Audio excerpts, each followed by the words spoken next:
Hello everyone, my name is Anjali and welcome back to my channel. हम लोग जा रहे हैं फैमिली ट्रिप पे गोवा। अभी हम निकल गए हैं एयरपोर्ट के लिए।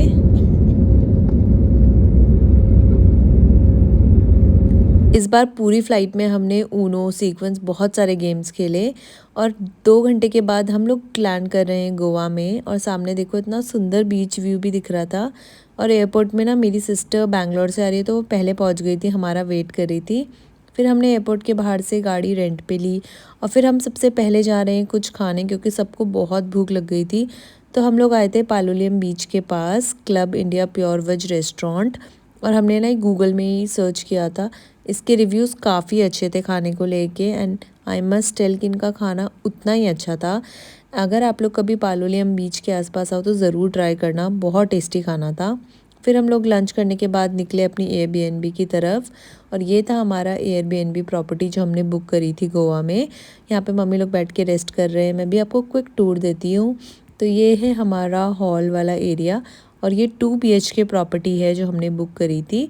लेफ़्ट साइड पे था इसका फर्स्ट रूम जो कि काफ़ी स्पेशियस और काफ़ी सुंदर है। ये है फर्स्ट रूम। इसके बाद ये बाहर आता है dining area and kitchen. Kitchen में भी सारी सामान अवेलेबल था जो जो चाहिए होता है। ये है सेकंड रूम और सेकंड रूम के बाहर ही आपको मिलेगा वॉशिंग एरिया। इस प्रॉपर्टी का जो बेस्ट पार्ट है वॉज दिस व्यू। इनकी मेन बालकनी से इतना सुंदर व्यू आता है और मॉर्निंग में ना यहाँ पे उठ के इतना मज़ा आ रहा था हर दिन। एंड शाम होने के बाद हम लोग गए थे बीच में, हम आए थे राजबाग बीच। ये हमारी प्रॉपर्टी के पास ही थी। आजकल में गोवा में ना बिल्कुल बीच क्राउडेड नहीं थे, इतनी शांति थी साउथ गोवा में, तो बहुत मज़ा आया हम लोगों को। हम लोगों ने यहाँ पे वॉक किया और शाम इंजॉय करने के बाद मौसम सनसेट तो नहीं देख पाए क्योंकि मौसम ख़राब था, बट इतनी अच्छी हवाएं चल रही थी, बहुत मज़ा आया। एक अच्छी सी वॉक करने के बाद हम लोग अभी चले गए थे शाम को चाय पीने। और हम लोग ना बीच के पास ही एक कैफ़े था वहाँ पे आए थे और ये था हमारा day 1। Next day. Hi, welcome to a new day. आज है डे 2 इन गोवा। हम लोग रेडी होके आ गए थे ब्रेकफास्ट करने और ब्रेकफास्ट करने के लिए हम आए थे कोस्टल पैलेट। ये रेस्टोरेंट था, हमें किसी ने रिकमेंड किया था। यहाँ पे लोकल साउथ इंडियन फूड मिलता है और ये बहुत फेमस है लोकल्स के बीच में, काफ़ी अच्छा था। उसके बाद हम लोग अभी जा रहे हैं कोला बीच। और यहाँ पे रास्ते में ना ये ऐसे बहुत सारी बारिश की वजह से कुछ जो वुड रिजॉर्ट्स होते हैं उनको कवर करके रखा गया था।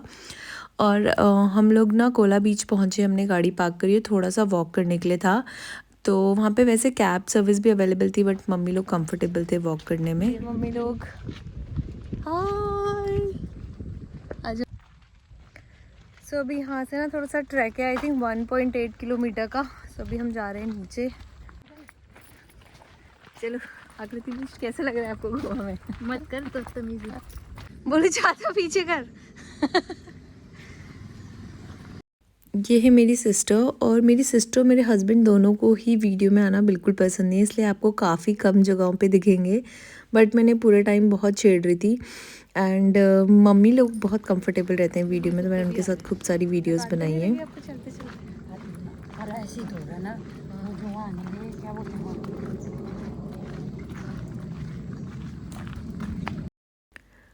और पूरे रास्ते हमने बहुत एंजॉय किया, अच्छे से वीडियोस बनाई, रील्स बनाई और खूब सारे मज़े करते हुए ट्रैक किया। पता भी नहीं चला, थोड़ी सी गर्मी थी आज, बट यहाँ पे मम्मी लोगों ने तो कैप्स पहनी थी और मैंने अम्ब्रेला कैरी किया था क्योंकि मैं बहुत जल्दी टैन हो जाती हूँ। ये पूरा रास्ता ऐसे बीच ना नीचे जाके था।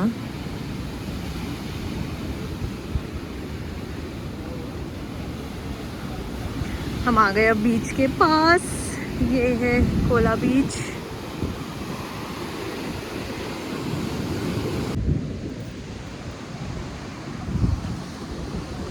बट अभी हम थक गए हैं तो अभी हम जा रहे हैं थोड़ी देर बैठने। यहाँ पे हम शैक में आ गए थे और यहाँ से ना बीच व्यू भी काफ़ी अच्छा था और सब थोड़ा थक भी गए थे, तो यहाँ पे आके हमने ड्रिंक्स ली, थोड़ी देर बैठ के एंजॉय किया व्यू। और थोड़ी इसके बाद हम लोग जाने वाले थे कायाकिंग करने। यहाँ पे हमने 3 बोट रेंट करी थी और इस समय ना टूरिस्ट सीज़न नहीं है तो प्राइजेस थोड़े कम थे। इट वाज 400 पर बोट जो उन्होंने हमें चार्ज किया था। और पहले पहले हमें डिफ़िकल्टी हुई बट उसके बाद तो हम प्रो हो गए थे एंड बहुत मज़ा आया पूरा काइकिंग करते हुए।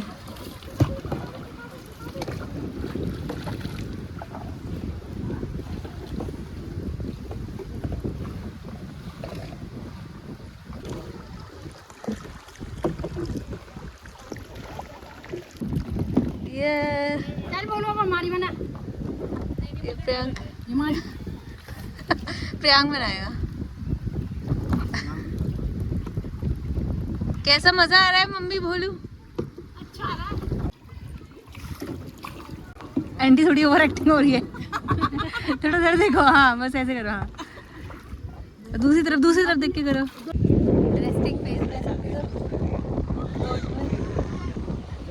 सेकंड डेस्टिनेशन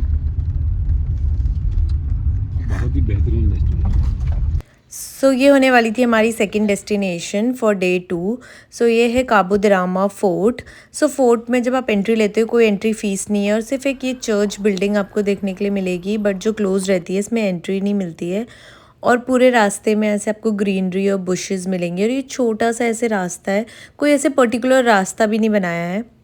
स्टार्टिंग में जब हमने मम्मी लोगों को यहाँ लेके आए तो मम्मी लोग हमें कहने लगे कि तुम हमें कहाँ लेके आए हो, मतलब यहाँ पे क्या है देखने के लिए। फिर मैंने बोला मम्मी चलते रहो, आगे कुछ बहुत बहुत अच्छा है। सो हम यहाँ पे जो बेसिकली फेमस है वो व्यू पॉइंट है। मतलब आप अगर काबू दरामा में अंदर आते हो तो आपको ऐसे कॉर्नर्स में इतने सुंदर व्यू पॉइंट मिलेंगे जहाँ पे बीच, माउंटेन्स और ग्रीनरी सब एक साथ। This is one of my favourite place in Goa. I think last time भी हम यहाँ आए थे एंड मेरे पीछे व्यू देखो, amazing.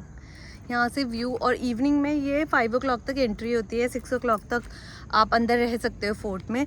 So I would recommend कि अगर आपको आना है तो आप इवनिंग में ही आओ एंड इवनिंग में आप इतना अच्छा व्यू एंजॉय कर सकते हो। अब हम जा रहे हैं एक नेक्स्ट पॉइंट पे, वहाँ पे भी व्यू पॉइंट ही है। फोर्ट में ऐसा कुछ है नहीं देखने के लिए but the views are amazing. अभी मैं आपको बैक कैम से दिखाती हूँ, पूरा फोर्ट कुछ ऐसा दिखता है। भाई मम्मी कहाँ चढ़ गए हो अब? वही वाला पॉइंट है। अभी फिर हम चले गए थे अपनी सेकेंड लोकेशन पे to enjoy the evening. So this was our day 1 and day 2 in Goa. Hope you will like my vlogs. Please do like, share and subscribe. Okay bye.